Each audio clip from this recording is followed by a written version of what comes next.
देश में इन दिनों शिवाजी महाराज और औरंगजेब में बहस छिड़ी है। कई लोग इस विवाद को नहीं समझ पा रहे, लेकिन योगी ने सिर्फ 2 मिनट के भाषण में दोनों के बीच का फर्क समझा दिया। ये इशारा भी दे दिया कि अगर आज बाला साहब ठाकरे जिंदा होते तो महाराष्ट्र से अबू आजमी का निकाला हो चुका होता। योगी का ये वीडियो इंटरनेट पर पसंद किया जा रहा है। शिवाजी महाराज पर यूपी की किताबों में विशेष जगह देने की चर्चा भी शुरू हो गई, लेकिन पहले आप पूरा भाषण सुनिए।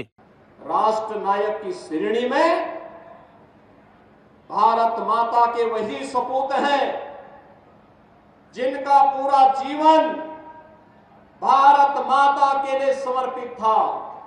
स्वदेश और स्वधर्म के लिए जिन्होंने अपना जीवन समर्पित किया, जिन्होंने घास की रोटी खानी मंजूर की, लेकिन विधर्मियों के सामने झुकना कभी मंजूर नहीं किया, उन राष्ट्र नायकों में महाराणा प्रताप का नाम आता है, छत्रपति शिवाजी महाराज का नाम आता है, गुरु गोविंद सिंह जी महाराज का नाम आता है। बहनों और भाइयों, स्वतंत्र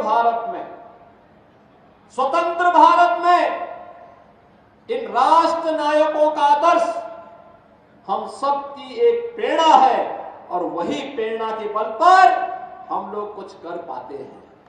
और इसीलिए हम कहना चाहते हैं बहनों और भाइयों, इन राष्ट्र नायकों का सम्मान हर हाल में होना चाहिए। जो लोग इन राष्ट्र नायकों को सम्मान नहीं दे सकते, वे किसी मानसिक विकृति के शिकार हैं और उनके उपचार की आवश्यकता है।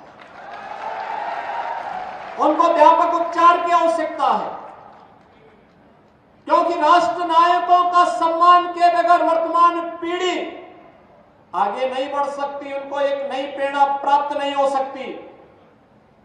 वर्तमान पीढ़ी को प्रेरणा प्राप्त होती है महापुरुषों के जीवन चरित्र से, उनके व्यक्तित्व और कृतित्व से।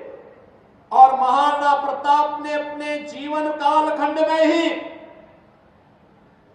मेवाड़ राजवंश से जुड़े हुए वे सभी क्षेत्र जिन्हें कभी अकबर ने हड़पने की कुत्सित चेष्टा की थी, उन्हें वापस लेकर के अकबर को भी घुटने टेकने के लिए मजबूर कर दिया था। और इसीलिए तो हम कहते हैं कि नायक तो महाराणा है, महाराणा। अकबर नायक नहीं हो सकता।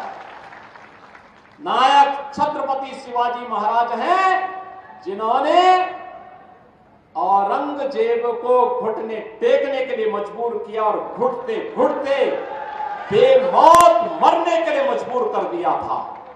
इसलिए नायक छत्रपति शिवाजी महाराज हैं, औरंगजेब नहीं हो सकता।